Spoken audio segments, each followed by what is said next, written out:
Reverend Sir, your kind advice and friendly cautions are a favor that shall be always gratefully remembered, and I must beg leave to assure you that my happiness, which you and your brother so ardently wish for, will be greatly augmented by both your enjoyments of the like blessing. I have been as particular to my father as I thought necessary for this time, as I send him an account of the institution, etc., of the college wrote by Mr. Blair, the gentleman formerly elected president of this place. I am perfectly pleased with my present situation, and the prospect before me of 3 years' confinement, however terrible it may sound, has nothing in it but what will be greatly alleviated by the advantages I hope to derive from it. I am, sir, your obliged friend and humble servant, James Madison.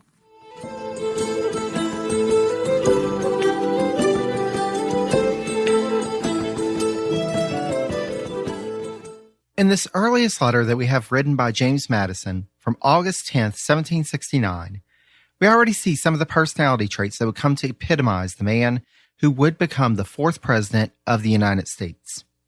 Before we dive into his early days and upbringing, though, I'd like to welcome you to the presidencies of the United States. I'm your host, Jerry Landry. I'd like to thank Sean from the American History Podcast for giving voice to Madison. Sean has invited me on his show a couple of times in the past, and it is always a pleasure to collaborate with him. As in this podcast, Sean does deep dives into various topics in American history, ranging from the early troubled relations between the U.S. and Mexico to World War II in the Pacific. As someone with a passion for the details of history, you can't go wrong by checking out the American History Podcast by going to the American History Podcast, that's all one word, .com, or by searching for the American History Podcast anywhere fine podcasts can be found. I'll also have a link to Sean's website on the source notes page for this episode, which can be found at presidencies.blueberry, that's BLUBRRY.com. Longtime listeners of the podcast already know this, but for those of you who may be joining us for the first time with this episode, I feel that I need to issue a caveat before we begin. This podcast is deliberately called the Presidencies Plural of the United States. While, of course, I have to spend a good amount of time talking about the individuals who have thus far held the office of president, my focus is on something more. It's on how the institution shifts from one term to the next and the various individuals and events that impact it and that, in turn, impact American history. Thus, the two pre-presidency episodes are not intended to be an all-encompassing biography of James Madison. Rather, I'm using this opportunity to highlight certain key events and influences on Madison leading up to his assuming office on March 4th, 1809, that would, in turn, impact his presidency. There are numerous biographies of his life that I would recommend and which can be found in the source notes page for this episode. Likewise, as Madison has been a part of the narrative of the podcast since the beginning, we've already covered many of the key points in his life from 1789 on. So especially in the next episode, there are going to be places where we go rather quickly in order to avoid being repetitive, but that did have an impact on his path to the presidency. I do encourage you, if you haven't already, to listen to the first 3 narrative series of the podcast to learn more about those moments. However, there are some points that will be shared next episode about that period of 2 decades that didn't necessarily relate to those respective presidencies, but that are important to know as we transition to Madison's presidency. So don't worry, there will be some new bits of knowledge in the latter part of the next episode for our long-term listeners as well. With that said, and without further ado, let's begin our examination of James Madison's pre-presidency years. Before we can talk about Madison's life, we have to take a few moments to understand his family and the plantation that is so intertwined with the history of the Madisons, as well as the families and individuals that they enslaved there over the course of a century and a quarter. The Madison family's connection to what became the state of Virginia started back in 1653 with future President Madison's great-great-grandfather, John Madison, who spelled the family name with 2 D's. This Madison patented 600 acres of land that year, and by the time of his death around 3 decades later, he had secured 1,300 additional acres. With subsequent generations, the family's land holdings would continue to grow, and later generation of Madisons, along with altering the spelling of the family name to its current formation, would begin to climb the social ladder in the colony as they began serving in public offices. The future president's grandfather, Ambrose Madison, extended his land holdings beyond the Tidewater and into the Piedmont area of Virginia, thanks to a gift from his father-in-law in 1723. However, before Madison could think about moving his young family from where they lived on the Middle Peninsula along the York River, the land in the Piedmont would have to be developed. For that, Ambrose Madison turned to the people he enslaved. As noted by historian Douglas Chambers, quote, "Clearing new land for cultivation was arduous work, and given that these western quarters were absentee-owned, it is likely that the slaves relied as much on their own knowledge and skills as on the direction of their overseers." From the mid-1720s until 1732, around 10 to 15 enslaved individuals worked on the estate that was then known as Mount Pleasant to clear the land for planting, build the basic infrastructure for working farms, and build, quote, "a relatively permanent house for the overseer, their own cabins, and other structures such as barns and sheds." Sometime in March or April 1732, Ambrose moved his family and the enslaved people who had been compelled to work in their household beforehand to the Mount Pleasant settlement. The impact of this move would have a ripple effect beyond the family.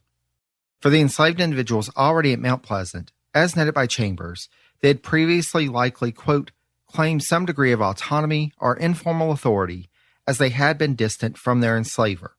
But now, Ambrose would be in a position to exert more control over their lives."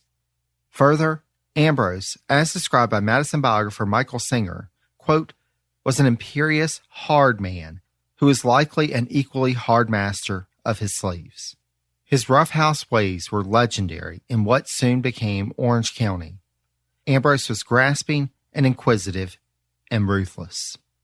One can imagine Ambrose micromanaging everything in the plantation operations and the stress and turmoil this would cause for the enslaved population in the area. Though rather isolated, the enslaved community in the area did not stop at the boundary of Ambrose's land.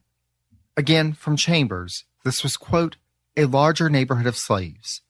The slave community was not bounded by plantations, but extended across the landscape and encompassed the slaves of masters who themselves came from the same neighborhood along the Mattaponi River. For the slaves, this meant that they lived in a larger community composed of dispersed compounds in which people commonly expected to travel and visit and marry beyond their own immediate settlement. Whatever plans Ambrose had for Mount Pleasant and the growing community in the Piedmont, soon after the Madison family's move west, those plans came to an abrupt end.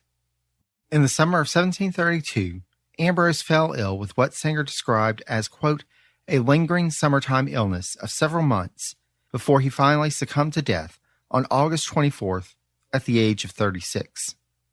Within a week of his death, 3 enslaved individuals named Dido, Turk, and Pompey were arrested and charged with murdering Ambrose Madison through the use of poison. Madison had enslaved Dido and Turk, but Pompey was enslaved by a neighboring planter in the area, Joseph Hawkins. On September 6th, after a short deliberation, all 3 were found guilty, but only Pompey was sentenced to death by hanging. Turk and Dido, meanwhile, quote, were ordered to be whipped with 29 lashes on their bare backs at the common whipping post, and thereafter to be discharged. We can only speculate as to why Dido and Turk were spared a sentence of death.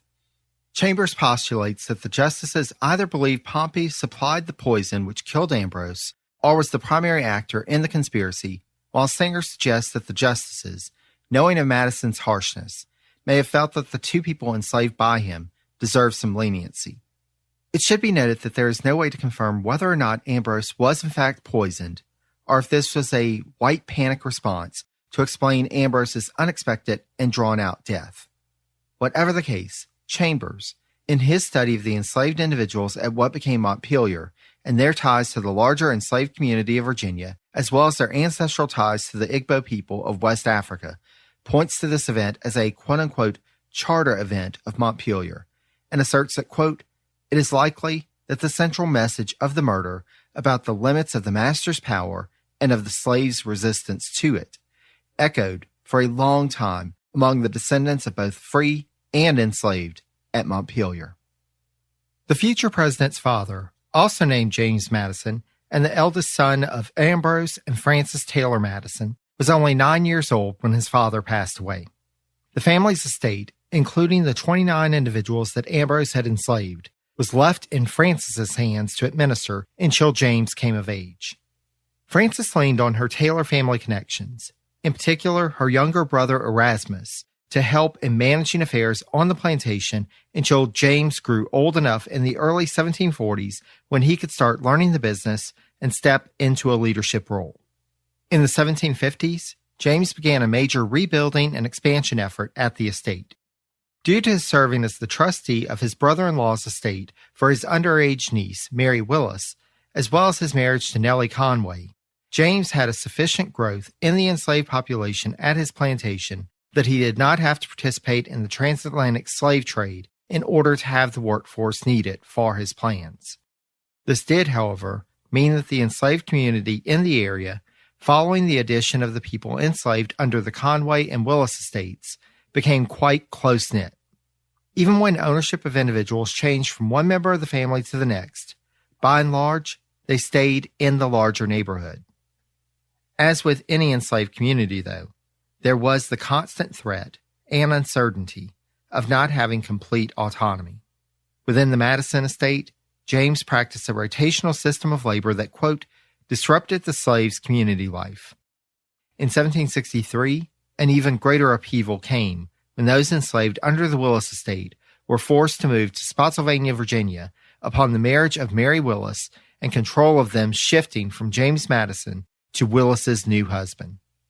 Coinciding with growth and change at the estate, James and Nellie Madison's domestic life would change as they started to have children. James Madison Jr. was born on March 16, 1751, at the plantation of Nellie's mother and stepfather in King George County on the Rappahannock River. For her first pregnancy, it seems that Nellie had turned to her Conway family for support in the birth and early days of being a new mother. After James Jr. was baptized and the season changed so that, quote, the rivers were less swollen and the spring mud had dried, mother and son traveled back to Orange County. Nothing is known of James Jr.'s early days, though, with his father's growing wealth and prominence in the community, it can be imagined that it was a rather comfortable experience. In the mid-1750s, construction of what is now the Big House at Montpelier began. The site of the Big House, located a third of a mile northeast of the original house, which was located closer to the slave quarters, is, quote, at the foot of the nearby wooded mountain and positioned the dwelling to take advantage of the sweeping view westward to the Blue Ridge. We can imagine that, just as he was in his namesake's later life, James Madison Sr. loomed large over his eldest son in his early days. Douglas Chambers provides the following description of James Sr., quote, all indications are that James Madison Sr. was someone who demanded respect. With the completion of the Big House around 1760, there would now be an architectural monument, quote, to reflect Colonel Madison's growing prominence in local affairs. Operations at the Madison estate continued to grow, and Chambers credits James Sr.'s approach, asserting that, quote, though the balance of the slaves would have had little personal contact with him, since Madison always relied on overseers, and perhaps enslaved headmen or drivers, collectively they may have forged a grand compromise. Madison's success may have made him more comfortable with a new strategy for controlling his slaves, using a carrot of relative stability and communal residence, along with the stick of threatened separation.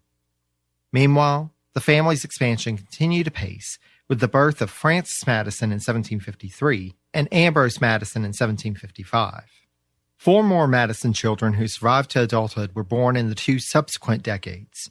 Nellie in 1760, William in 1762, Sarah in 1764, and finally Francis, E.S. at the end, not to be confused with second-born son Francis with an I.S. at the end, in 1774. As was often the case at the time, the Madisons also had children that were either stillborn or passed away in their childhood. Though the Madisons were more well-off than their neighbors, they did still face their share of anxieties. Being in a less established part of Virginia, there were concerns in the area about attacks by native peoples, particularly during the 7 Years' War, or, as it is more commonly known in the U.S., the French and Indian War. Likewise, one can imagine that smallpox outbreaks in Orange County in the early 1760s were a source of disquietude for James Sr. and Nellie. However, life went on for the family. As with other Virginia planter families, it is likely that for James Jr., or Jimmy, as he was called by his parents, education began with his mother and possibly even his paternal grandmother. He may also have received instruction from local Anglican clergymen, a local schoolmaster, and a dancing master. As speculated by Madison biographer Ralph Ketchum, quote, though James Madison's early schooling probably amounted to little more than instruction in reading, writing, and arithmetic, if he showed early the bookish inclination always evident in his adult life, we may imagine that as he learned to read, he devoured almost every scrap of printed matter on the family farm. In 1762, James Jr.'s education would take a leap forward as he was enrolled in a school north of the Mattapony River in eastern Virginia. Singer describes Madison's reception at the school as follows, quote, in the boisterous din, Madison was greeted by a teacher of warmth and evident dedication to the boys. Donald Robertson had an independence of thought and courageous spirit that immediately set him apart from the stuffy men so common in Virginia's merchant circles. Robertson guided Jamie, as he referred to James Jr., through lessons in Greek and Latin, but, as noted by Singer, it seems like Madison took a particular interest in, quote, the personal essays that Robertson assigned. In reading from the memoirs of the Cardinal de Retz, Madison made multiple notes that give us insight into his developing worldview, including, but not limited to, quote, nothing is more subject to delusion than piety. One is oftener deceived by mistrusting people than by confiding in them. There is a critical minute in everything, and the masterpiece of good conduct is to perceive it and take hold of it.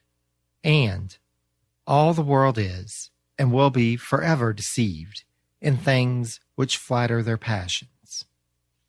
From French essayist Michel de Montaigne, Madison gleaned the following insights. Quote, people who are too tender of their reputation and too deeply piqued by slander are too conscious to themselves of some inward infirmity. A reputation grounded on true virtue is like the sun that may be clouded but not extinguished. And our passions are like torrents, which may be diverted but not obstructed. After 5 years at the Robertson School, Jimmy returned home to begin 2 years of tutelage under the Reverend Thomas Martin, the rector of the local Anglican church that the Madisons attended. Martin lived with the Madisons at the time and taught some of Jimmy's younger siblings as well. While we don't know for certain what Reverend Martin's lessons entailed, we do know that he helped influence a decision that would shape the future course of the young Madison's life. Most of the Sons of Virginia planters went to the College of William and Mary for higher education, as had George Washington to earn his surveyor's license, as well as Thomas Jefferson. However, James Madison Sr. had his concerns about that institution, as the majority of instructors there were wedded to, quote, the rigid classical outlines that had guided generations of British students. Reverend Martin, meanwhile, being embedded in the domestic world of the Madisons, was able to speak to his alma mater, the College of New Jersey, or, as it is known today, Princeton. The College of New Jersey, by this point, quote, had earned a reputation for teaching integrity, moral probity, and intellectual quality to a small segment of the northern states' leading men. Meanwhile, the college's recently installed president, John Witherspoon, was regarded as being an outspoken reformer. Given the efforts that James Sr. had taken thus far to educate his oldest son, it's clear that he had ambitions for his namesake that exceeded what he had been able to achieve thus far. While Colonel Madison, as James Sr. was known, had been able to achieve influence in Orange County, and indeed may have been the most influential leader in the county, that was as far as his influence extended. As noted by Chambers when discussing Colonel Madison's failed attempt at dictating the appointment of a new sheriff in 1769, quote, he, Madison, was not one of the first gentlemen of Virginia. While sending his son to William and Mary may have inculcated him within the Virginia social circles, there were also indications that the old order was about to be disrupted. The furor in the British North American colonies over the Stamp Act suggested that there were due to be reforms in the relationship between the colonies and the home country. And if James Madison Jr. was to be a leader of this age to come, he would need to think beyond the limits of what had been to date in order to envision and be a part of what was to come. Through Reverend Martin's influence, it became increasingly clear that the College of New Jersey would provide Jimmy with, as described by historian Noah Feldman, quote, an entree into the European Republic of Letters and the ideas of the Enlightenment, as well as a close-knit community of smart, ambitious young men intent on forming lasting friendships and getting ahead in the world.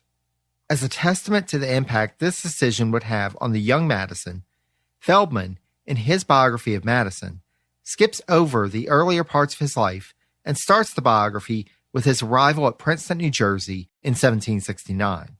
Before we dive into that, though, we must discuss one other consideration which helped sway the decision for where Jimmy would pursue higher education.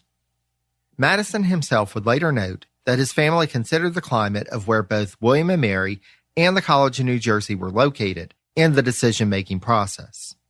Even at this early age, it seems that Madison's health was considered poor, and he would be considered throughout his life to have what was described as quote-unquote a poor constitution.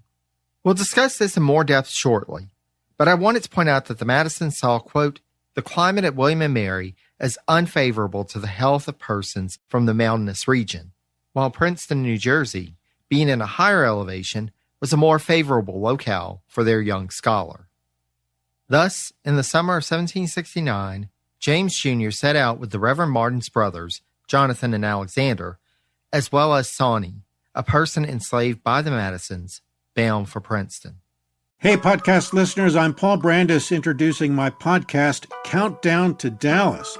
It's a fascinating, in-depth look at the seemingly unconnected events that led to the assassination of President John F. Kennedy. It's based on my book of the same title. In that book and in this podcast, I go all the way back to 1939, when Lee Harvey Oswald was born into a troubled and dysfunctional family. I'll follow his transient and often violent teenage years and young adulthood, painting a fuller picture of the man who would later become Kennedy's killer. I also take a look at events unfolding in that era, like Cuba and Vietnam, and I'll unpack the conspiracy theories too, not one of which has ever been conclusively proven. Subscribe to Countdown to Dallas at evergreenpodcasts.com or your favorite listening app, October 31st. From the time of his arrival, Madison embraced the opportunities presented to him at Princeton. Shortly after his arrival, he spoke with the college's president, John Witherspoon, about his desire, quote, to finish the 3 years at Princeton in only 2 years, and requested that he be administered early exams to allow him to skip the first-year curriculum if he passed. Madison's request was granted, and he passed his exam, bypassing 1 year's worth of studies that he had already mastered. He then partnered with a fellow student named Joseph Ross, quote, to spend over 10 hours a day together studying, and the two pushed themselves to sleep as little as humanly possible and still function, at times sleeping only, quote, 5 hours a night for weeks. Madison's academic rigor and determination greatly impressed Witherspoon as well as his fellow students. Jimmy, as his classmates took to calling him, was known for, quote, his sincerity, his enthusiasm for ideas, his loyalty, and his defenseless, contagious hilarity. His determination to progress at a rapid pace through his studies did not come at the expense of his building close relationships with his fellow students. He even helped form a debating society with William Bradford, who would go on to be the second U.S. Attorney General, and Philip Freneau, who would go on to found the National Gazette and be a thorn in the side of President Washington. As noted by historian Noah Feldman, the, quote, total commitment to a common project formed a paradigm for Madison's friendships that would persist throughout his life. During the time Madison was at college in Princeton, he also had his classmates the future Vice President Aaron Burr and future Supreme Court Justice Henry Brockholz Livingston. The connections he made at this time in his life would be pivotal for what lay ahead for him, though of course, James could not have known at the time the role his fellow students would play, both in his life and in the future of America. As Madison barreled towards graduation, he would find that his life and post-college prospects would be influenced by circumstances out of his control. Word would come to campus on a regular basis about the increased tensions between the colonies on the East Coast and the British government. As often happens on college campuses in the modern era, the students at the College of New Jersey did occasionally protest on campus, and Madison would report back on these events to his father. As the colonies progressed forward towards a new era, Madison would find that, despite the life-changing experience he had had in Princeton, he was being drawn back to his old life in Orange County, Virginia. His father wrote to him during his last year with a vague request for him, quote, to find a friend willing to come down to Orange County to tutor his sisters and brothers. Madison soon realized, especially when he could not draw out any details about a salary or an expected duration for this tutor, that he was being voluntold that he would be the tutor for his younger siblings. Finally, the fateful day came. On the last Wednesday of September 1771, James Madison graduated from the College of New Jersey. Due to his nerves and anxiety, Madison was the only one of the graduating class of 12 not to attend the ceremony, as he was too ill. He managed to put his father off for a little bit so that he could engage in additional studies with President Witherspoon. But in April 1772, the time came for Jimmy to return home. As described by Singer, quote, he began the long trip home with a sense of dread, a familiar anxiety closing in on him. As is the common experience for college students in the modern era, Madison naturally felt constrained having to return to his parents' home rather than start up an independent life for himself. But Singer alludes to the fact that there may have been more to it than the standard fits and starts of adjusting to adulthood. Singer, in his study of Madison's early life and career, asked the question, quote, did Madison, as a young boy, experience some trauma, whether emotional, sexual, or physical? We cannot know. Perhaps he had no childhood trauma at all, but he certainly acted as if he did. With the ailment that Madison suffered periodically throughout his life, Singer notes that, quote, the fits seemed to arrive with any activity that made him feel self-conscious or anxious, particularly when he needed to seem successful in front of others, and most particularly when his father or other men were watching. Thus, with his return to his father's home, Madison fell into a pessimistic mood, writing William Bradford in November 1772 that he was, quote, too dull and infirm now to look out for any extraordinary things in this world, and that he felt that he did, quote, not expect a long or healthy life. His emotional state was not helped by the news of the untimely death of his study mate, Joseph Ross. After a year and a half of floundering, though, Madison slowly but surely started to emerge and took a few initial steps that would help craft the foundations of his career. On December 1st, 1773, Madison wrote to William Bradford asking him to provide a copy of, quote, the organizing laws of Pennsylvania, and particularly asked about laws related to religion. Madison begged the question to his friend, quote, is an ecclesiastical establishment absolutely necessary to support civil society and a supreme government? Increasingly, religious tolerance and the status of the Anglican Church as the state religion of the colony was a topic of conversation in Virginia. In the spring of 1774, the theoretical conversation began to have definite consequences, as 5 Baptists were arrested in neighboring Culpeper County, quote, for the crime of preaching without a required license, a charge that barely disguised what was seen as the real crime of, quote, challenging the Anglicans. Madison traveled north to visit Bradford in Philadelphia, as well as drop off his younger brother William at a preparatory school in Princeton in May, and he used the time away from Orange County to spur his thoughts on how he could serve as a champion for religious minorities in Virginia. Initially, his mind turned to the study of law. As was common at the time, when there were few formal educational programs devoted to legal studies, Madison picked up a copy of a noted legal text by William Salkeld and started reading and making notes. He quickly realized that his legal studies were quote-unquote coarse and dry, and at some point in 1774 abandoned his study of law. His father attempted to provide him with another career path in September 1774 when he gave James Jr., quote, 200 acres of land near Montpelier. Becoming a planter, however, did not draw the young man's interest any more than becoming a lawyer did.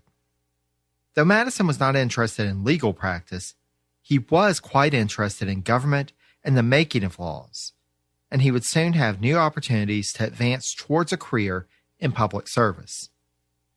Answering the call of the First Continental Congress to establish, quote, a committee of safety to enforce the ban on trade approved by the Congress, leaders in Orange County in December 1774 elected members to an 11-person county committee of safety.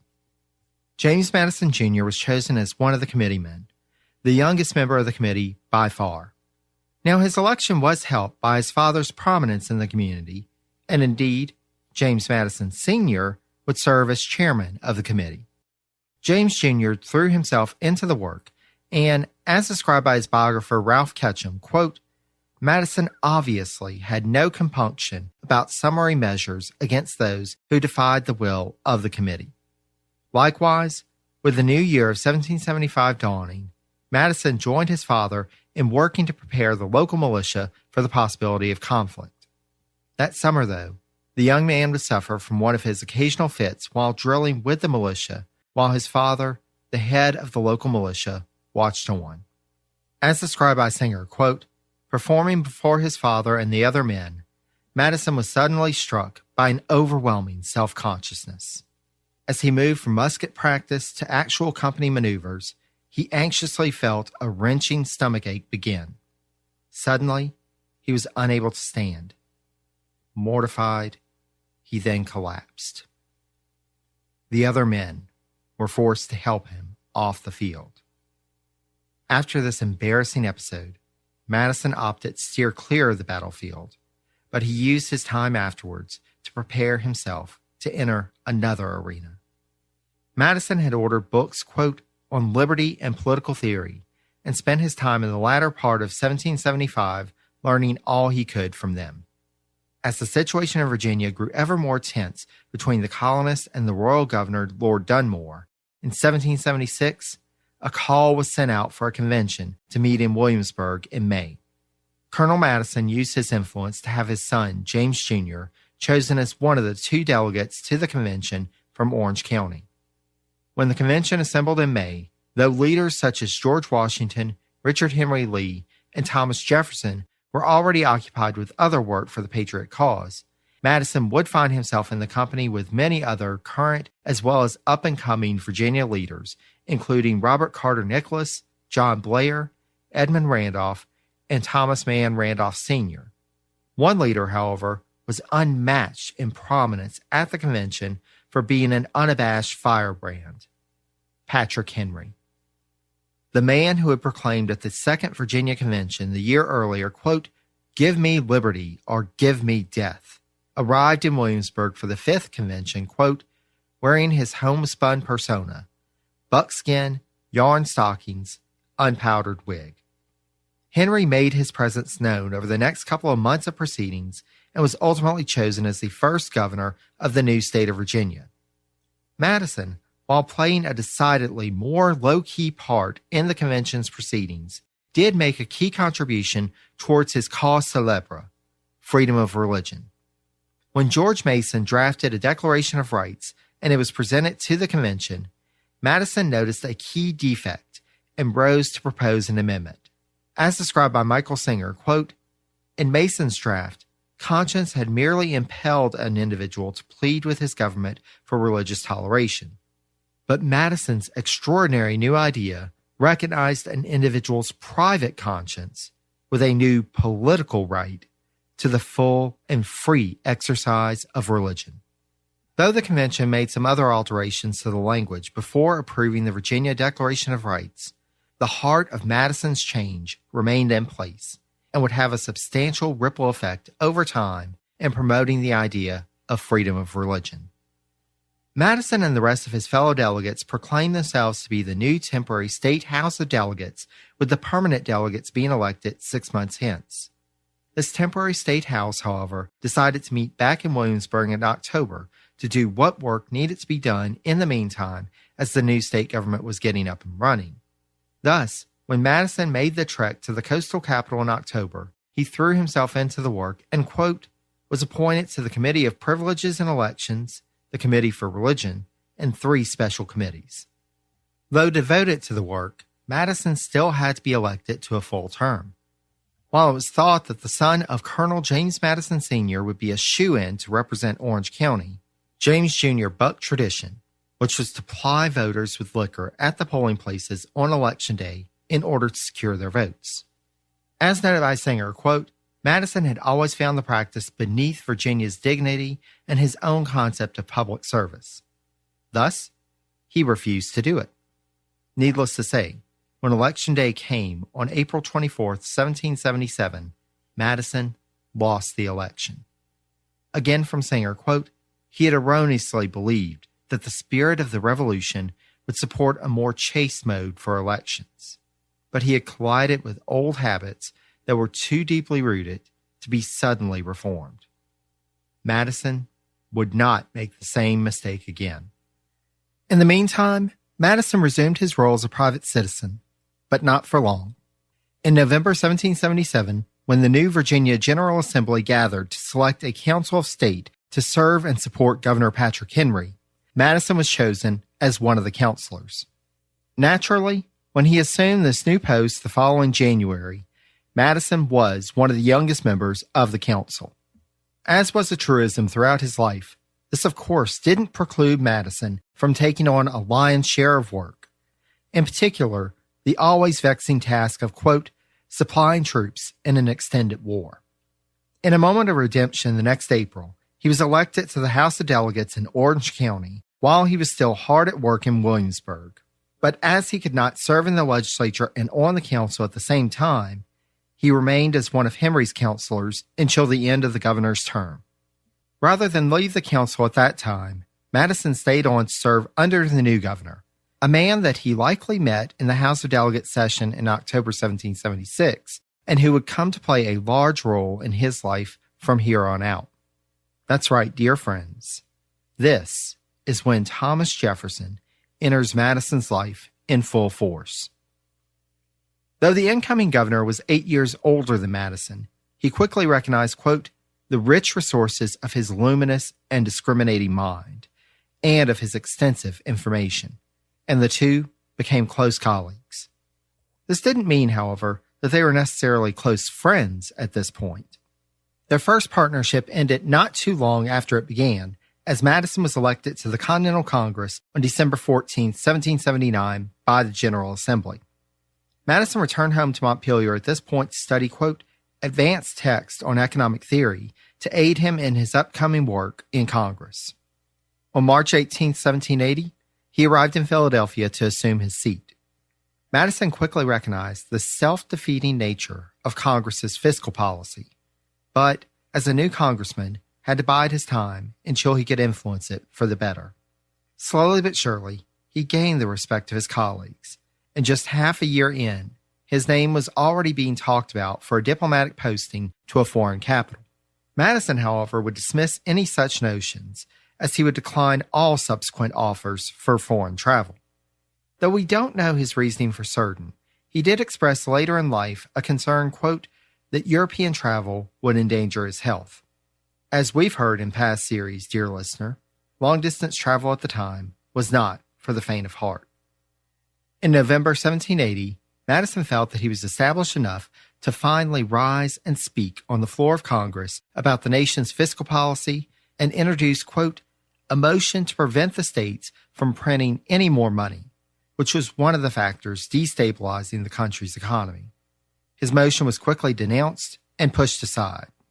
Though it was a setback, it did not deter the young congressman from Virginia, though he did suffer from a bout of ill health for the next few months. When he did ready himself to launch another salvo at trying to correct the nation's fiscal woes, he recruited the help of the president of the College of New Jersey, John Witherspoon, who at this point was serving alongside Madison in Congress representing New Jersey. When Madison introduced a new 5% tariff on all imports in February 1781, Witherspoon went a step further and put forward, quote, a motion that would empower Congress to regulate all commerce in every state, establishing a new and exclusive federal right to tax all imported goods. While Witherspoon's motion was a step too far and was quickly rejected by Congress, it allowed Madison to come in with a more moderate proposal, quote, that would pass the funds through state governments first, rather than allowing Congress directly to collect the monies. This was acceptable to Congress, which passed Madison's measure and opened up a new revenue stream for the government. Fresh off of this success, Madison a few days later put forward a draft amendment to the Articles of Confederation, which would, in case any state should, quote, refuse or neglect to abide by the determinations of the United States in Congress assembled, authorize Congress to employ the force of the United States as well by sea as by land to compel such state or states to fulfill their federal engagements. There was also a provision in this draft amendment to authorize Congress to cut off all, quote, trade and intercourse with any of these dissenting states if need be. This was a vast expansion of federal authority, one that many at the time had trouble getting behind, especially, but not limited to, his esteemed Virginian colleague, Thomas Jefferson. Rather than express his disapproval of Madison's proposal and potentially create a rupture in their burgeoning friendship, Jefferson simply pretended that the idea didn't exist, despite Madison on numerous occasions writing to him asking whether he had received the draft, and if so, what he thought of it. Ultimately, Madison would let the matter drop, but these ideas of greater federal authority being key to the stability of the nation would permeate in Madison's mind. Singer credited this time in the Continental Congress with Madison developing what Singer pronounced his quote-unquote method of political influence. Singer described Madison's method as composed of the following actions.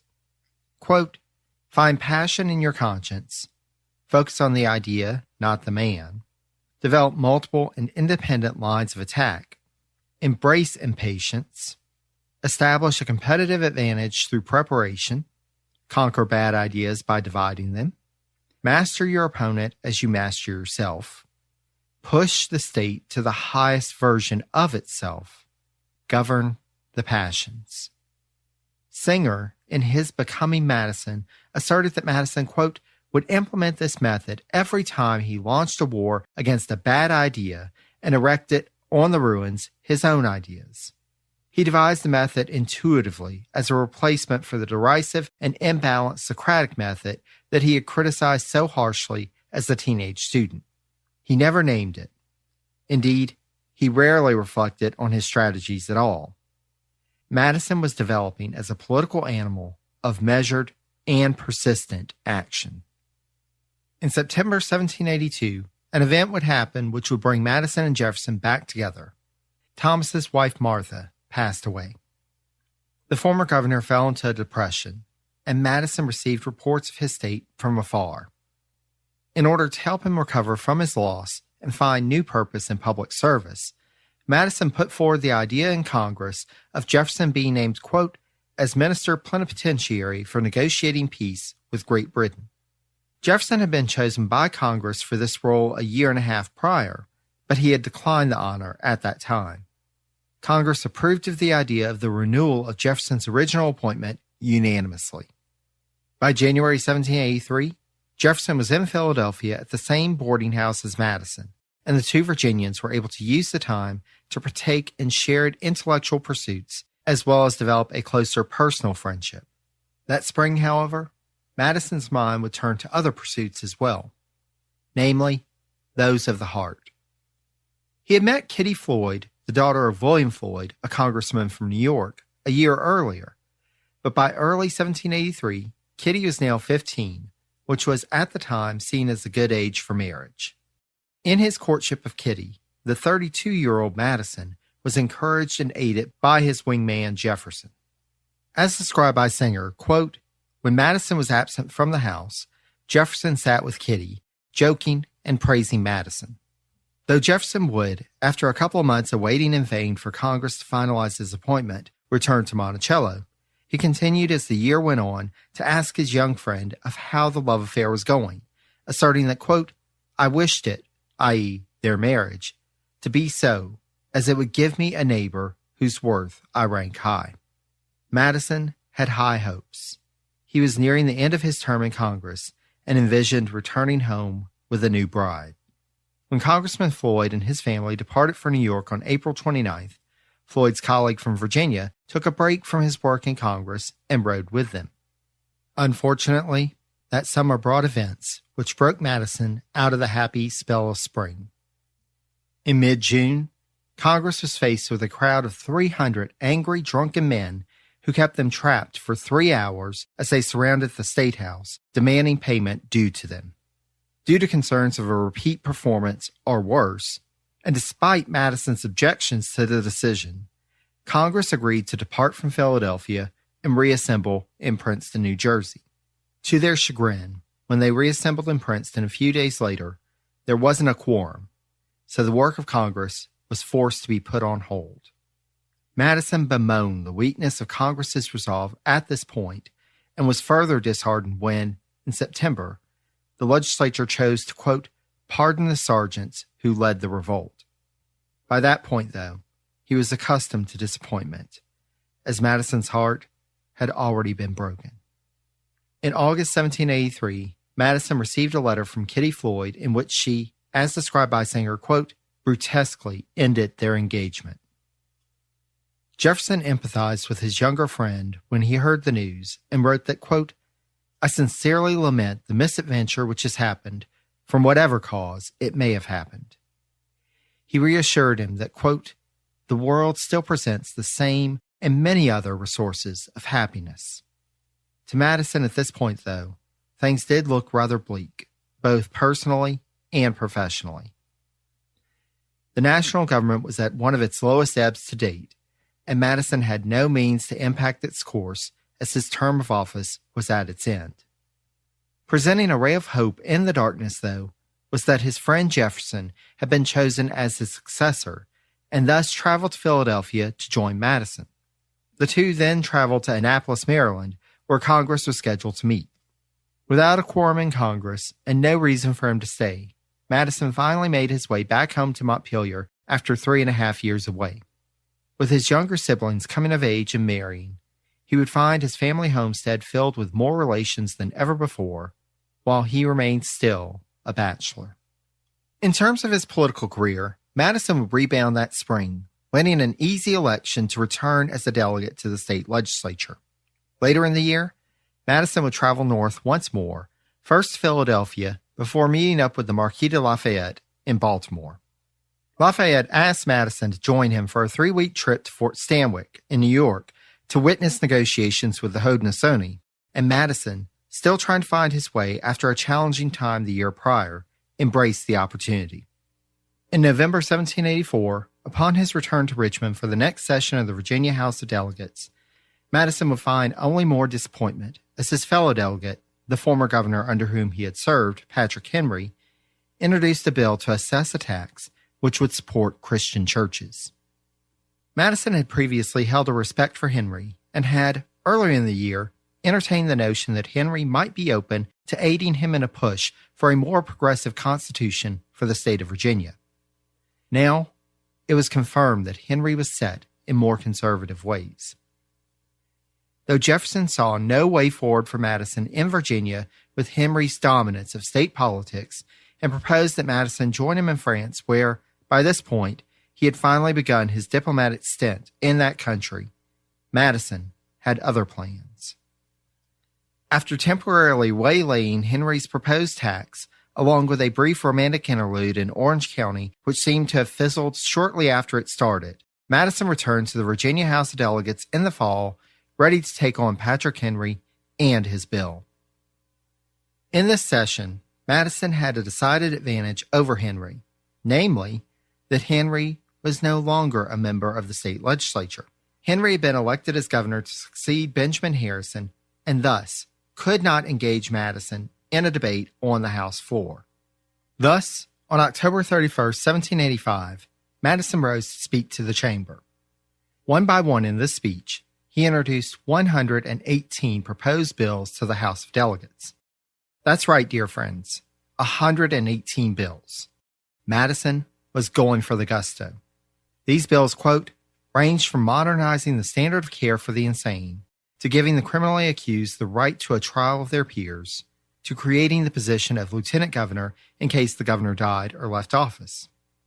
Closest to his heart, though, was the first one that he introduced, an act for religious freedom. Through Madison's efforts, in less than 3 weeks, 36 of his 118 bills had been passed by the state legislature. As noted by one of his colleagues, quote, he, Madison, has astonished mankind and has, by means perfectly constitutional, become almost a dictator. His influence alone has carried half the revised code. This was not enough for Madison, though. Not only were these reforms not far-reaching enough for Virginia, but Madison realized that reform was needed for the rapidly disintegrating Confederation government of the United States. Luckily for Madison and the nation, calls were increasing for conferences to address the problems of the nation, and the Virginian delegate aimed to be included in that work. Madison's return to the national stage will have to wait until the next episode, however, for our time together is drawing to a close. Before we part, though, I do have a few thanks to extend. Thanks again to Sean of the American History Podcast for providing the intro quote for this episode. And be sure to check out his podcast as soon as you're done with this episode. Special thanks to Christian Perry for his audio editing work on this episode. If you'd like to get Christian's assistance with your podcast or next audio project, check out his website at yourpodcastpal.com. Special thanks to the Itinerant Band for allowing us the use of clips from their rendition of Jefferson and Liberty for the intro and outro music for this episode. For links to the American History Podcast, Your Podcast Pal, or the Itinerant Band, check out the website at presidencies.blueberry, that's BLUBRRY.com. There, you can also find the sources used for this episode, links to past episodes, and information on how you, yes, you, dear listener, can support the podcast. Speaking of, I had a recent 5-star review on Apple Podcasts that I want to acknowledge. In a review entitled Informative and Passionate, Phantom Jukebox Dakota wrote the following, quote, Presidencies of the United States is probably one of the most organized and structured podcasts I've heard to date. Jerry is well-spoken, passionate about his content, and I've learned a lot about history since I've started listening. I recommend it to anyone who is remotely interested in American history. Thank you so much for your kind words, and thanks to all of you who have taken the time to leave a rating and review. Those really help to let others know why they should join us on our journey through presidential history. And I hope all of you will keep with us on this journey as we venture forth through the Madison presidency.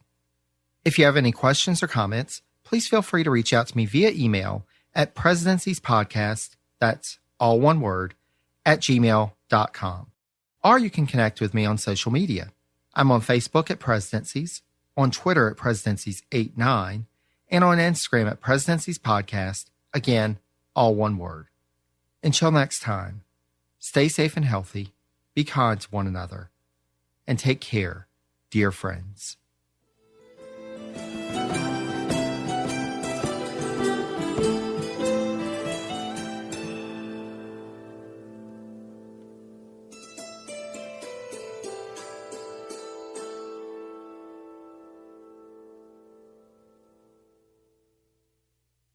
Mad Magazine. Advertising mascots. B-movie posters. And cartoons. Oh yeah, can't forget cartoons. If you get the funky connection that ties these pop culture gems together, you'll dig two designers walk into a bar. See, we're a couple of creatively curious pals living between the bookends of grand museums and dive bars. Hey, you know the place, the sweet spot where highbrow and lowbrow become drinking buddies. So join our barroom chats as we talk influential work and uncover stories of how the familiar became iconic. Think behind the music for the stuff we love. Check out our website at twodesignerswalkintoabar.com. And listen wherever you get your podcasts or visit evergreenpodcasts.com.